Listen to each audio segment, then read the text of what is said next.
শিখতে চান, আগে শিখেননি বা কম পড়েছেন, ভয় পান, তাদের জন্য আজকে একটু স্বাভাবিকভাবে দেখিয়ে দিব, যাতে আপনাদের ভবিষ্যৎ মানে আর দুদিন পরে যাতে পরীক্ষা দিতে যাতে কষ্ট না হয় বা কিছুটা হলেও এটাকে লিখতে পারেন যদি আসে।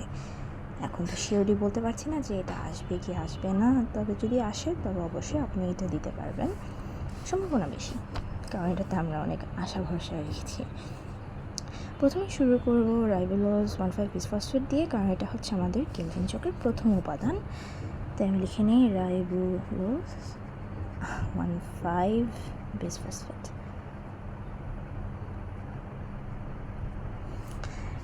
এখন আপনি অনেকে বলেন যে গোল করে দিতে, কিন্তু গোল করে আপনি দেবেন পরীক্ষায়। বর্তমানে আমি যেভাবে শিখেছি সেটা হচ্ছে স্বাভাবিকভাবে, তাহলে আপনার মনে রাখতে সহজ হবে।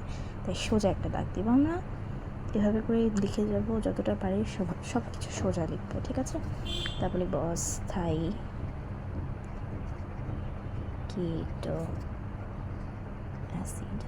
এখন আপনি বলতে পারেন আমি কেন এনজাইমগুলো এখন লিখিনি, কারণ দরকার নেই আপাতত, আপনি পরে বুঝবেন কেন। তারপর 3-ফসফোগ্লিসারিক অ্যাসিড, ঠিক আছে? তারপর গ্লিসারলডিহাইড 3-ফসফেট। আপনি প্রথম যখন লিখবেন অবশ্যই সবগুলো বর্ণনা করে লিখবেন, তাহলে আপনার মনে থাকবে ভালো। একবার তো লিখবেন না, অবশ্যই আপনি এটা 6-7 বার লিখবেন, প্রথমবার অবশ্যই বর্ণনা করে লিখবেন। তারপর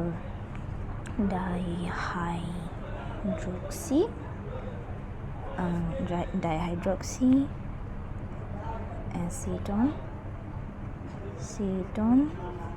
3-ফসফেট। আমি একটু দেখেই লিখছি, কারণ আমি এতটা মুখস্থ করিনি। স্বাভাবিকভাবে এভাবে দাগ দিয়ে যাবেন। ফ্রুক্টোজ 1,6, আচ্ছা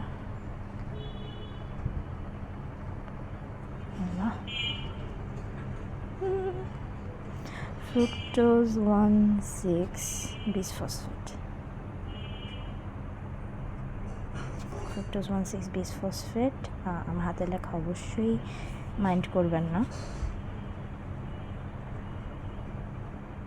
ফ্রুক্টোজ 6-ফসফেট, ঠিক আছে?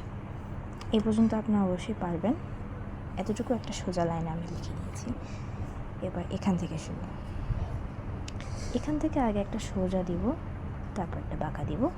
এখানে যাবে ইরিথ্রোজ 4-ফসফেট, ইরিথ্রোজ 4-ফসফেট, আচ্ছা। তারপর এভাবে একটা লম্বা দাগ দিব, তারপর এখান থেকে আলাদা একটা দাগ দিয়ে এখানে ছোটো। অবশ্যই এখানের এক্সট্রা পার্টগুলো লিখতে হবে, তবে এটা আলাদা, তাই আমি এখন দেখাচ্ছি না। এখানে একটু জায়গা রাখা হবে, কারণ এই জায়গাটা একটা জিনিস পড়বে, একটা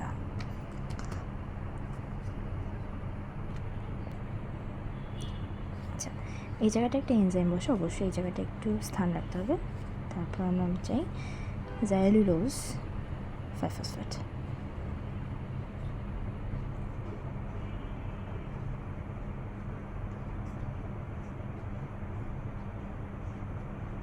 জাইলুলোজ 5-ফসফেট। তারপর রাইবোলোজ 5-ফসফেট, 5-ফসফেট। আচ্ছা, এবার এখান থেকে একটা টান দিব, টান দিয়ে উপরে উঠিয়ে দিয়ে, এই যে এটা হচ্ছে আপনার পুরো চক্র। পারলে একটু হাত কাঁপাকাঁপি হচ্ছে, এটা হচ্ছে আপনার স্বাভাবিকভাবে লেখা চক্র, ঠিক আছে? এরপরের ধাপে আমরা অবশ্যই যাব, তবে তার আগে আমি একটা জিনিস দেখিয়ে দিই। বিস ফসফেট মানে বিপি, বিস ফসফেট মানে বিপি, তাই এখানে আমি বিপি দিব, বিপি। অ্যাসিড এখানে এ,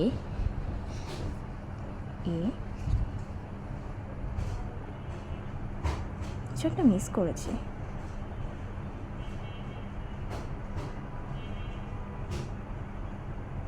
এখানে 3টা এ থাকার কথা, বিস ফসফোগ্লিসারিক অ্যাসিড। আচ্ছা ঠিক আছে, একটা ভুল হয়েছে, আশা করি এটা সমস্যা হবে না। মুখস্থ লেখার চেষ্টা করলে যেটা হয়, একটু ভুলে গিয়েছি। আমি কিছুক্ষণ আগেই এটা পড়েছি, তাই বিস ফসফোগ্লিসারিক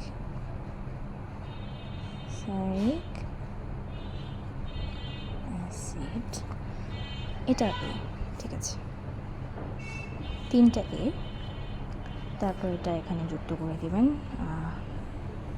ঠিক আছে, এখানে ফসফেট, 3 ফসফেট মানে হচ্ছে এখানে পি, ফসফেটের জায়গায় পি, এখানে ফসফেট পি, বিস ফসফেট বিপি, বিপি, ফসফেট এখানে পি, এখানেও পি, অবশ্যই পি, পি অ্যান্ড পি। আচ্ছা, এটা হচ্ছে আপনার মনে রাখার জন্য, এভাবে মনে রাখবেন, BP A A A A and then P P BP P P P P. BP কিন্তু আপনার খুবই কম আছে, বিপি মাত্র 2টো আছে, সুতরাং এটা একটু খেয়াল রাখবেন। আচ্ছা, দ্বিতীয় ধাপে যাচ্ছি। এটা কিন্তু আপনার নেক্সট টাইম যখন দেখবেন, অবশ্যই অ্যাসিডকে এ লিখবেন, শর্টকাটে লিখবেন, কিন্তু ফসফোগ্লিসারিক একটুকু আপনার সম্পূর্ণ লিখতে হবে, তাহলে আপনার মনে ভালো থাকবে। নেক্সট ধাপে যাব। এখন আমরা যেটা লিখবো সেটা হচ্ছে এনজাইমগুলো। এনজাইমগুলো প্রথমে লিখব রুবিস্কো। রুবিস্কোর ব্যাপারে বলে রাখি, এটা খুবই গুরুত্বপূর্ণ একটা এনজাইম। এটার সাথে সবসময় কার্বন যুক্ত হয় এবং এটা হচ্ছে কার্বোহাইড্রেট তৈরি করে। তো এখানে যখন রুবিস্কো দিবেন তখনই কার্বন যুক্ত হবে। এটুকু মনে রাখলে আপনার রুবিস্কোটা সহজ হয়ে যাবে। নেক্সট ধাপে কোনো এনজাইম নেই, তাই সেখানে আপাততকার জন্য একটা ক্রস দিয়ে রাখি, কারণ কোনো এনজাইম নেই, 10টা ধাপকে একদম কাউন্ট করে নিব। তারপর হচ্ছে কাইনেস, তারপর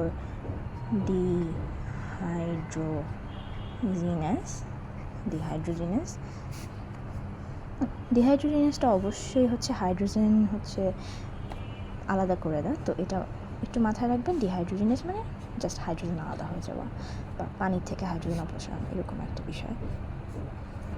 তা এটার পর আছে আইসোমারেজ,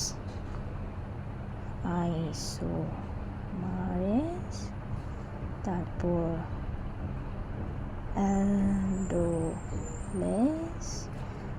ফসফেটেস,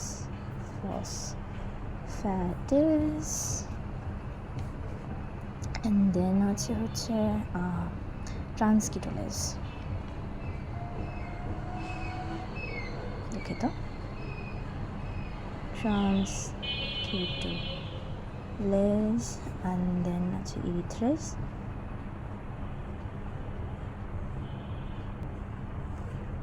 এপিমারেজ। উপস আমি আবার ঝামেলা করেছি। আচ্ছা, এপিমারেজ আর তারপর কাইনেস।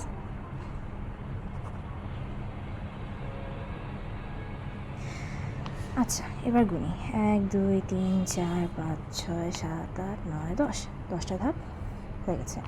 এটা অবশ্যই আপনার পুরা খাতা জুড়ে যতবার লেখা লাগবে, যতবার লিখলে আপনার মুখস্থ হবে ততবার লিখবেন, এটা অবশ্যই আপনি ততবার লিখবেন। আচ্ছা, এবার আমি লিখব রুবিস্কো। লেখার পরে আপনি এখানে আসবেন, এটা অবশ্যই আপনার 4-5 বার লেখা লাগবে, একটুকু মনে রাখবেন। এখানে কিছু নাই, তাই পেন্সিল দিয়ে। আচ্ছা, রুবিস্কো, এখানে কিছু নেই, এখানে আপনি কিন্তু কখনো ক্রস দিবেন না ভুলেও, তাহলে ভুল হতে পারে আপনার। তারপর কাইনেস, এরপর হচ্ছে ডিহাইড্রোজিনাস,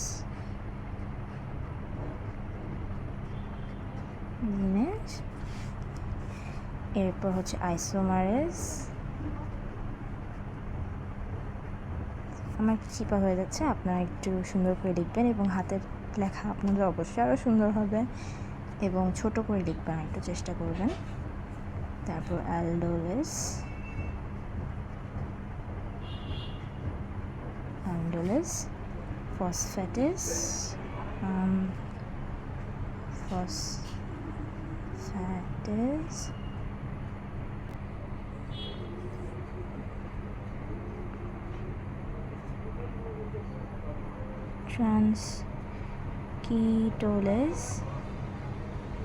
ট্রান্সকিটোলেস, আচ্ছা, তারপর হচ্ছে ইপিমারেজ